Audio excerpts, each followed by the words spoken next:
Bonjour à tous et bienvenue sur la chaîne YouTube de la Médiathèque des Avenirs. Je vous vois d'ici. Vous vous demandez pourquoi on est toutes les deux. On leur dit? Je leur dis? Ouais, Je dis-le. leur dis? Vas-y. Bon, je leur dis, allez. Donc, pour cette dernière vidéo de la saison, on vous a concocté une petite sélection de livres pour l'été. Histoire que vous vous ennuyez pas, que vous nous oubliez pas. Donc, on s'y est mis à plusieurs et on a concocté une petite sélection. Et puisque c'est la dernière vidéo avant une petite trêve estivale, on vous a même préparé une petite surprise. Bon, Odile, je te laisse commencer. Allez, c'est parti, je me mets en condition. Allez. Bon, allez, me voilà en condition. Et je vous présente donc en jeunesse ma petite sélection. En premier, des romans, ensuite des documentaires et pour terminer, des petits albums. En roman, je vais vous parler en premier de Bonnes vacances mousse de Claire Lebourg, qui est un peu la suite du... un peu, pas tout à fait, mais on y retrouve les mêmes personnages que dans Une journée avec Mousse. Donc ça donne envie de partir en vacances, puisque Mousse part en vacances, nous aussi on va partir en vacances.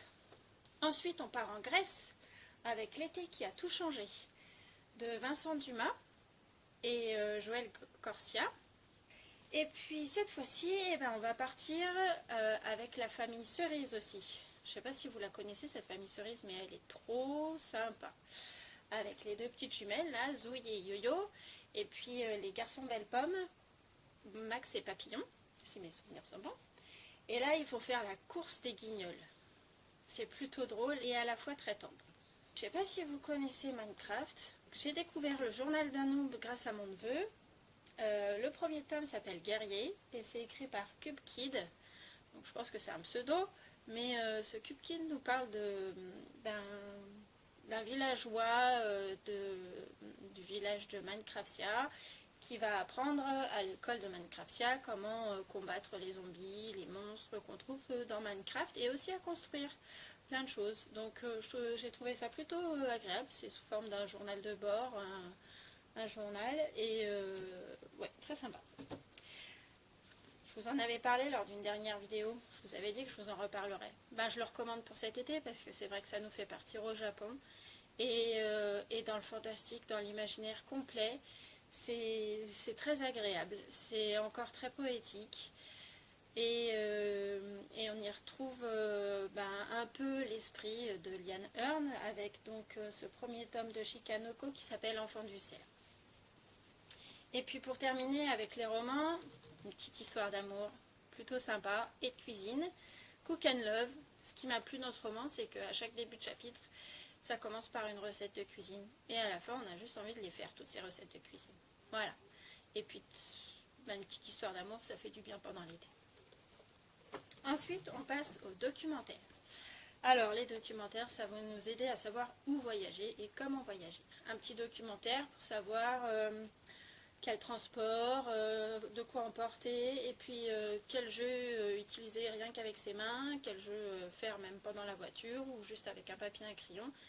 Il est très complet et très, très petit, donc très facile à emporter.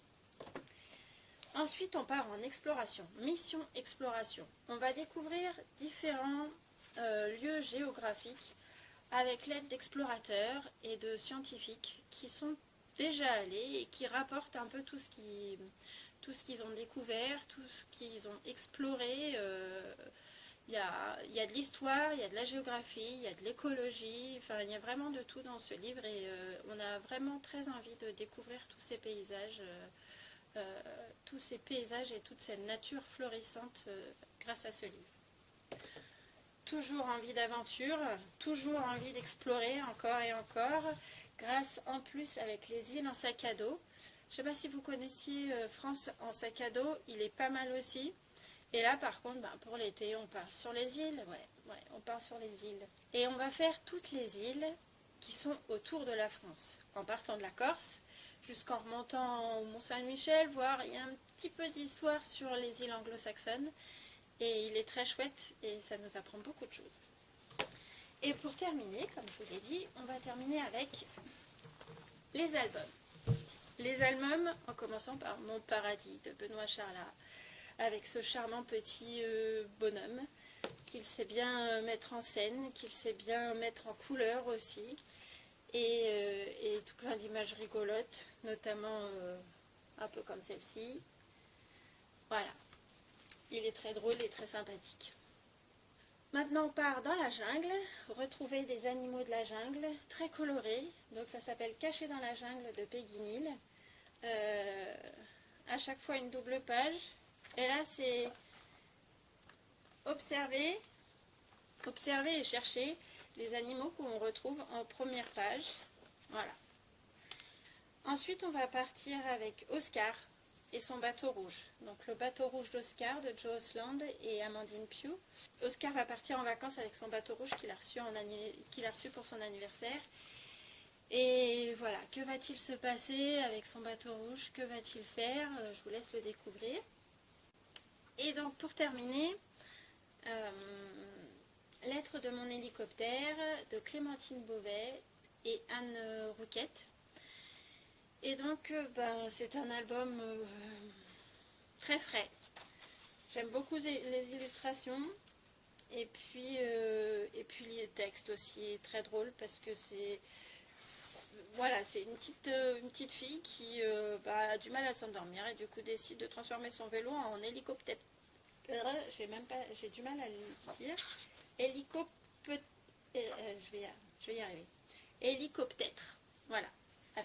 De transformer son vélo en hélicoptère.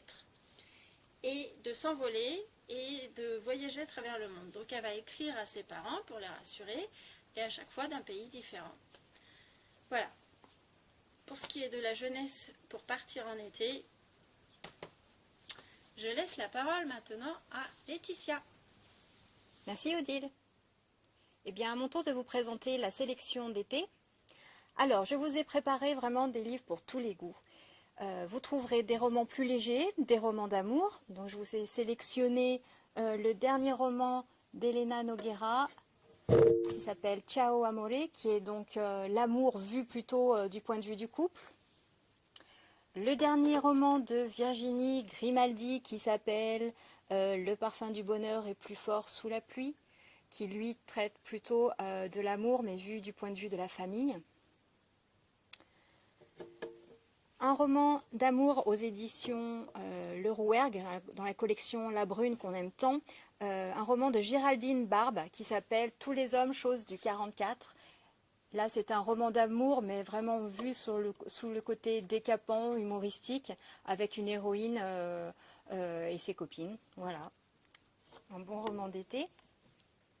Je vous ai sélectionné, que je les vois, des romans plus psychologiques, mais des romans avec des personnages très forts. Donc c'est le cas du dernier Delphine Bertholon, Cœur naufrage, qui met en scène deux personnages l'été de leurs 17 ans, un secret qui va les lier tous les deux. Et on retrouvera ces personnages-là 17 ans plus tard sur Paris. Un autre roman aussi dans la même veine que celui de Delphine Bertholon et de Cœur naufrage. Un énorme coup de cœur pour moi, celui de Benoît Mainville qui s'appelle Les Géants, qui met en scène deux familles sur la côte basque, deux familles très unies, à qui un secret de famille va venir un peu éclater au visage et bouleverser un été. Je vous conseille fortement Les Géants de Benoît Mainville. Vraiment, c'est un livre que j'ai eu énormément de mal à refermer et qui est très très fort, des personnages vraiment incroyables.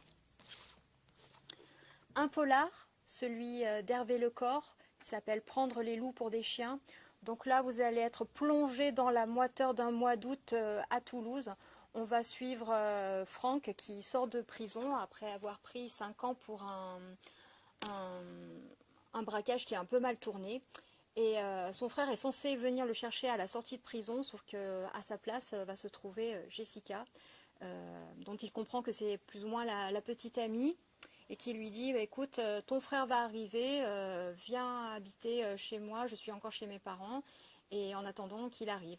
Sauf qu'on va nous découvrir en même temps que Franck, la famille dans laquelle il va atterrir, et au début on va avoir comme lui des yeux grands comme ça, et au fur et à mesure on va se dire oh là là, mais comment je vais me sortir de ce bazar. un énorme roman noir pour cet été, Hervé Lecor, Prendre les loups pour des chiens. Si vous ne l'avez pas encore lu, vraiment, jetez-vous dessus. Et puis l'été, c'est aussi le moment un peu de l'aventure, des grands espaces, de la fuite. Je commence par le dernier Henri Lovenbruck, Nous rêvions juste de liberté, donc, qui nous raconte l'histoire d'une bande qui a 20 ans, la bande à Hugo, et qui s'ennuie un peu dans la petite ville américaine de Providence. Et ils vont décider ensemble de traverser le pays à moto. Donc voilà, le titre porte bien son nom, Nous rêvions juste de liberté, c'est voilà, sex, love, rock and roll à travers les États-Unis et aussi la très forte amitié, sauf que il va y avoir aussi quelques désillusions en cours de route. Vraiment un auteur qui nous avait habitués plutôt à du polar et voilà, qui a eu de très bonnes critiques à découvrir. Je poursuis par 2 autres romans d'aventure. Le tout dernier, Antonin Varenne, qui s'appelle Équateur. Voilà, l'histoire, on est en 1871 aux États-Unis, c'est la guerre de sécession, et le personnage principal décide de déserter parce que vraiment toutes ces valeurs de guerre ne lui ressemblent pas du tout. Et il plaque tout, il est considéré comme déserteur, il va traverser le pays, faire quelques rencontres et ma foi ces valeurs de justice et d'égalité ne sont pas toujours dans l'air du temps à ce moment-là. Et il va traverser quelques épreuves et toute la question du roman c'est est-ce qu'il va arriver à trouver son idéal, son point de chute qui est l'équateur, là où tous les rêves sont permis, où les choses tournent à l'envers pour le meilleur. Un beau roman d'aventure à découvrir. Je poursuis avec un tout premier roman de Ian McGuire qui s'appelle Dans les eaux du Grand Nord. Donc là on est aussi du côté de l'aventure mais dans les mers très froides de l'Arctique. Il nous raconte le destin de 2 hommes au caractère assez fort, assez trempé, qui vont se retrouver un peu malgré eux embarqués sur le même bateau, sur le même navire, sur un baleinier. Donc on suit, l'un des personnages s'appelle Patrick Sumner, il est engagé comme médecin à bord, et on a un harponneur qui s'appelle Henry Drax. Et voilà, ces 2 personnalités, ces 2 hommes au passé assez noir vont se confronter dans une aventure pour laquelle le baleinier s'est embarqué avec un objectif qui n'était pas tout à fait celui de départ. Donc un roman d'aventure qui promet de tourner vraiment au noir très noir. Je poursuis assez rapidement sur une petite sélection documentaire, mais vraiment l'été. Donc on a la nouveauté de Marc Giraud qui s'appelle Fleurs et arbres en bord du chemin. Donc vraiment, vous allez trouver à peu près 700 espèces de fleurs et d'arbres que l'on trouve dans nos jardins, dans nos campagnes, dans des espèces très communes, qui sont magnifiquement photographiées sur le terrain. Et l'auteur nous parle également des toutes dernières découvertes scientifiques et de l'utilité de ces plantes que vous pouvez découvrir lors de vos vacances. Un livre à découvrir aussi avec une série d'itinéraires sur les plus belles voies vertes de France, puisque l'été c'est aussi la période où on a le temps de faire du vélo et on apprécie d'être au grand air. Enfin un documentaire pour venir au secours des grands-parents qui doivent garder leurs petits-enfants pendant l'été. Ça s'appelle Au secours, mes petits-enfants débarquent. La thématique de cet exemplaire, c'est leur faire découvrir la nature. C'est bourré de petits conseils, d'astuces, d'exemples d'activités et de petites illustrations humoristiques. Donc, grands-parents, si vous êtes en détresse, ce livre est fait pour vous. Et je termine ma sélection par une petite touche de bande dessinée avec, pour commencer, un manga qui est prévu en 3 tomes aux éditions Nobi Nobi qui s'appelle Un coin de ciel bleu. C'est un manga en couleur qui se lit dans le sens de lecture français, qui est plein de petits gags qui durent 2 pages et demie. Donc vraiment pour les enfants plutôt en bas âge et puis pour les novices qui voudraient se lancer dans le manga et qui ne savent pas par quoi commencer, celui-là c'est une franche tranche de fraîcheur et de rigolade pour cet été. Un coin de ciel bleu. Ensuite, toujours pour les plus jeunes, à partir de 5 ans et qui adorent les super-héros, je vous présente Les Trop Super qui débarquent à la médiathèque. Et comme c'est l'été, ils débarquent dans un numéro, Giulietta, la méduse amoureuse. Je passe rapidement sur La mémoire de l'eau puisque j'ai fait une vidéo spéciale sur La mémoire de l'eau que je vous laisserai découvrir sur notre chaîne YouTube. Et puis enfin, dans la sélection de bandes dessinées, il y aura aussi le tome 3 des Beaux Étés. Là, je n'avais que le tome 1, le tome 3 n'est pas encore arrivé, mais il le sera au moment dès le 21 juin. Voilà. Alors donc voilà une petite sélection de ce que je vous conseille pour cet été. Il y en aura d'autres à découvrir. Mais là, tout de suite, je laisse la place à la petite surprise qu'on vous a réservée pour cette vidéo d'été. A tout de suite. Bonjour Sophie. Bonjour. Merci de nous accueillir à la médiathèque de Corbelin. Merci d'être venu jusqu'ici à Corbelin pour cette sélection de l'été. Voilà, alors je crois que tu as un certain nombre de documents à conseiller à nos lecteurs pour cet été. Et oui, je vais avoir un roman pour adultes, une BD pour adultes et un petit album pour les enfants. Voilà, donc on va commencer par ce roman pour adultes qui s'appelle Un clafoutis aux tomates cerises de Véronique Debure. Donc c'est Jeanne qui a 90 ans et qui vit seule, mais qui est parfaitement autonome et qui va décider d'écrire une sorte de journal de sa vie. Et on va aller de jour en jour, au fil des saisons, dans cette vie, qui n'est pas toujours simple, la difficulté d'avoir 90 ans, mais une sorte de liberté, une légère touche de nostalgie, mais un très très beau récit. Le récit se passe à Vichy, dans l'Allier, et dans un territoire assez rural. Et voilà, on voit la vie de Jeanne. C'est un récit très très doux, très tendre, et avec une petite note de légèreté quand même. Et voilà, je vous le conseille vivement. C'est un très très beau livre. L'été diabolique de Smolderen et Cléris, donc une BD pour les adultes qui se passe l'été 1967. C'est Antoine qui a 15 ans, qui est un adolescent complètement ordinaire, qui a une vie simple, mais il va jouer une partie de tennis avec un de ses camarades et il va gagner, ce qui ne va pas du tout plaire au père du camarade contre qui il a joué. Et ça va être le début d'une sorte d'échéance un petit peu. Et on va partir dans une quête pour Antoine, puisqu'on va découvrir des secrets de famille. Voilà, c'est une BD, alors sous ses allures un peu psychédéliques et très 60s. En fait, on va découvrir presque un récit de polar. Voilà, on va chercher des indices pour comprendre ce qui s'est passé dans la vie d'Antoine, avec une fin assez surprenante. Donc je vous la conseille vivement. Et enfin, un album, Nos grandes vacances sous une petite tente. Alors là, c'est un album pour les enfants, très frais, alors avec des illustrations sous différentes formes. Donc on a un petit récit et puis un petit peu sous forme de BD également. Alors c'est Tim qui est en vacances, enfin les vacances. Et comme chaque année, il va partir en camping avec ses parents. Donc idéal pour ses vacances. Donc il va partir en camping et il adore le camping. Alors pour ceux qui ne connaissent pas le camping, c'est une bonne façon de rentrer dans tout ce qui... de savoir comment bien faire du camping. Il y a plein de petites anecdotes. Et pour ceux qui connaissent bien le camping, c'est vraiment ponctué d'anecdotes dans lesquelles tout le monde pourra se reconnaître. Donc un livre de Philippe Wechter, voilà, qui a un très bel album, idéal pour les vacances. Eh bien, merci Sophie pour ces conseils. Merci, au revoir. Bel été à toi. Merci. Eh bien voilà, la vidéo d'été touche à sa fin. Et vous pouvez retrouver tous ces documents, tous ces livres sur notre site, notre catalogue en ligne, bibacv.opac3d.fr et bien d'autres encore.